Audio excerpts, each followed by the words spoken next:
നമസ്കാരം, ഞാൻ മൃണാൾ. ഇതൊരു ബജ്ജി കഥയാണ്. ഒരു തരം ബജ്ജിയല്ല, 4 തരം, കുറേ എണ്ണുണ്ട്. ടിഷ്യൂ ഇല്ലേ?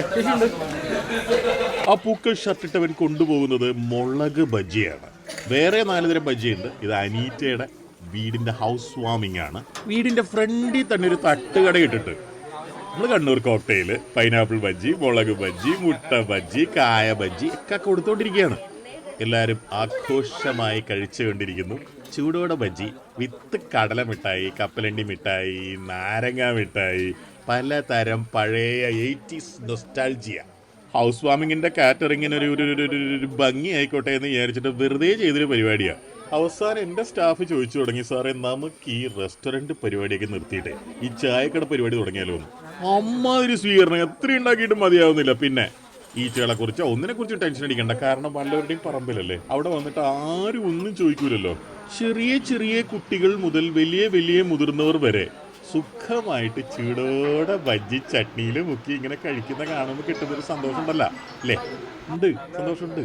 മാത്രമല്ല, ബഹുരാഷ്ട്ര കമ്പനികളുടെ ചോക്ലേറ്റുകൾ, കോലുമുട്ടായികൾ ഒക്കെ തൂക്കിയിട്ടിട്ടും ജംസ് പോലും ആർക്കും വേണ്ട, എല്ലാവർക്കും ബജ്ജി മതി. ഇവിടെ ഒരുപാട് ഫുഡ് മുകളിലെ നിലയിൽ റെഡിയാക്കി വെച്ചിരുന്നു. ഇതുപോലും എടുക്കാൻ ആരുമില്ലാത്ത അവസ്ഥയിലേക്ക് ബജ്ജി ഈ സംഭവത്തിനെ കൊണ്ടുപോയപ്പോഴാണ് ഞങ്ങൾക്ക് മനസ്സിലായത് ബജ്ജി ഞങ്ങളെ ചിരിച്ചുകൊണ്ട് വഞ്ചിക്കുകയായിരുന്നു. ഒരാൾ ഈ കസേരയിലൊന്നും വന്ന് ഇരിക്കില്ലെന്നേ. അവസാനം ഭീഷണിപ്പെടുത്തിയും മേശയുടെ നടുവിൽ ബജ്ജി പ്ലേറ്റ് കൊണ്ടുവച്ചൊക്കെയാണ് ഓരോരുത്തരെ കൊണ്ടുപോയി ഇരുത്തിയത്. എന്താ ചെയ്യുക, ഈ പുതിയ വീട് എനിക്കൊരു നൊസ്റ്റാൾജിയ. പണ്ട് 4ാം ക്ലാസ്സിൽ പഠിക്കുമ്പോഴാണ് അച്ഛനും അമ്മയും വീട് കെട്ടിയിട്ട് തറവാട്ടിൽ നിന്ന് മാറുന്നത്.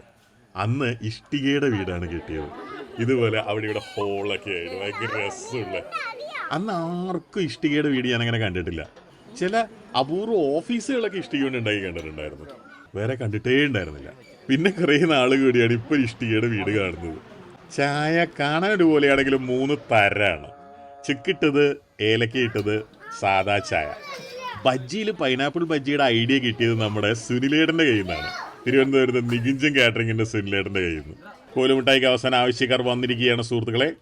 ഇനിയെങ്കിലും ആളുകളെ ബജ്ജിന്നും ചായയെന്നും കാപ്പിന്നും മോചിപ്പിച്ചില്ലെങ്കിൽ അവിടെ ഉണ്ടാക്കി വെച്ചിരിക്കുന്ന കംപ്ലീറ്റ് ഭക്ഷണവും രാത്രി ഇവരൊക്കെ പോകുമ്പോൾ തന്നെ പൊതിഞ്ഞു കെട്ടി കൊടുക്കേണ്ട അവസ്ഥയാവും എന്നുള്ളതുകൊണ്ട് ആ ഭക്ഷണത്തിലേക്ക് അവരുടെ ശ്രദ്ധ തിരിക്കാൻ വേണ്ടി ചെറുതായിട്ട് പാക്കറ്റിലാക്കിയിട്ട് ഓരോ ടേബിളിലും അങ്ങ് കൊണ്ടുവയ്ക്കാൻ തീരുമാനിച്ചു.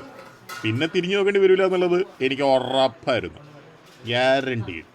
ഇപ്പോഴെങ്കിലും അവരൊക്കെ ഈ ഫുഡിലേക്ക് വന്നില്ലെങ്കിൽ എറണാകുളം മാർക്കറ്റിലെ സകല പച്ചക്കറികളും പഴങ്ങളും വെച്ച് ബജ്ജി ഉണ്ടാക്കേണ്ട അവസ്ഥയിലേക്ക് നമ്മൾ പോയേനെ.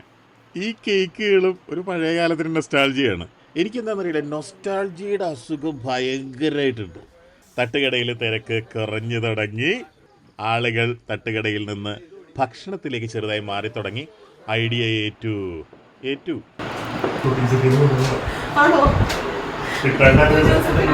അത് കാറ്ററിംഗ് നടത്തുന്ന ആളും ഹൗസിന്റെ ഓണറും തമ്മിലുള്ള ബുദ്ധിപരമായ ചില തർക്കങ്ങളാണ്. മാങ്ങ അച്ചാർ, കാന്താരി മുളകൂട്ട ചമ്മന്തി, കപ്പപ്പുഴുക്ക്, പിന്നെ കോട്ടയം മാതൃകയിലുള്ള മീൻ കറിയും, പിന്നെ അപ്പം, സോഫ്റ്റ് ആയിട്ടുള്ള അപ്പം, ചപ്പാത്തി.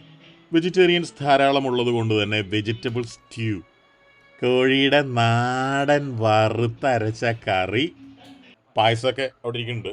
ആദ്യം ഇതൊക്കെ കഴിച്ചു തീർക്കണ്ടേ, എന്നിട്ടല്ലേ പായസത്തിലേക്കൊക്കെ പോകാൻ പറ്റൂ. റെസ്റ്റോറൻറ്റുകളിൽ ഭക്ഷണം ഉണ്ടാക്കൽ ഒഴികെയുള്ള, ഭക്ഷണം ഉണ്ടാക്കാനുള്ള പ്രിപ്പറേഷൻ അടക്കമുള്ള സകല ജോലികളും ഞാൻ ഈ കാലത്തിനിടയിൽ ചെയ്തിട്ടുണ്ടാവും. പക്ഷേ എനിക്ക് ഏറ്റവും ഇഷ്ടം കാറ്ററിങ്ങിൻ്റെ ഇടയിൽ പോയി നിൽക്കുക എന്നുള്ളതാണ്. അവിടെ വരുന്ന ഓരോരാളുടെയും മുഖത്ത് നമുക്ക് കൃത്യമായിട്ടുള്ള ഫീഡ്ബാക്ക് കാണാം. നാടകത്തിൽ നിന്ന് വന്ന സിനിമയിലെ പ്രധാന നടന്മാരോട് നാടകവും സിനിമയും തമ്മിലുള്ള വ്യത്യാസം എന്താണെന്ന് ചോദിച്ചാൽ അവർ പറയുമായിരുന്നു, നാടകത്തിൽ നമ്മൾ ചെയ്യുന്നത് കാണികളുടെ മുഖത്ത് നിന്ന് അപ്പം തന്നെ നമുക്ക് ഫീഡ്ബാക്കായിട്ട് കിട്ടും, സിനിമയിൽ അത് കിട്ടില്ലല്ലോ. ഈ സംഭവം ഉണ്ടല്ലോ കാറ്ററിംഗ്, ഇതുപോലെ സാറ്റിസ്ഫാക്ഷൻ തരുന്നൊരു ആക്ടിവിറ്റി എനിക്ക് തോന്നുന്നില്ല റെസ്റ്റോറൻറ്റ് ഇൻഡസ്ട്രിയിലുണ്ടെന്ന്. എനിക്ക് പരിചയമുള്ള പ്രധാനപ്പെട്ട റെസ്റ്റോറൻറ്റ് ഓണേഴ്സ് എല്ലാവരും ഇതേപോലെ കാറ്ററിംഗ് എൻജോയ് ചെയ്യുന്നവരാണ്. എന്ന് വെച്ച് ഇത് പുഷ്പങ്ങൾ വെതറിയ ഒരു പാതയൊന്നുമല്ല. ധാരാളം കാര്യങ്ങളുണ്ടാവും. പെട്ടെന്ന് വരുന്ന പ്രശ്നങ്ങളുണ്ടാവും, പെട്ടെന്ന് വരുന്ന ഡിമാൻഡുകൾ ഉണ്ടാവും, പെട്ടെന്ന് വരുന്ന റിക്വസ്റ്റുകൾ ഉണ്ടാവും. അതൊക്കെ ഫുൾഫിൽ ചെയ്യാൻ വേണ്ടി ഒരു ടീമായിട്ട് ഓടി നടക്കുക എന്ന് പറയുന്നതാണല്ലോ അത്രയും എനർജറ്റിക് ആയിട്ടുള്ള അത്രയും ഒരു ഒന്നിച്ച് നിൽക്കുന്നതിൻ്റെ സന്തോഷം കിട്ടുന്നൊരു പരിപാടി വേറെ ഉണ്ടാവില്ല.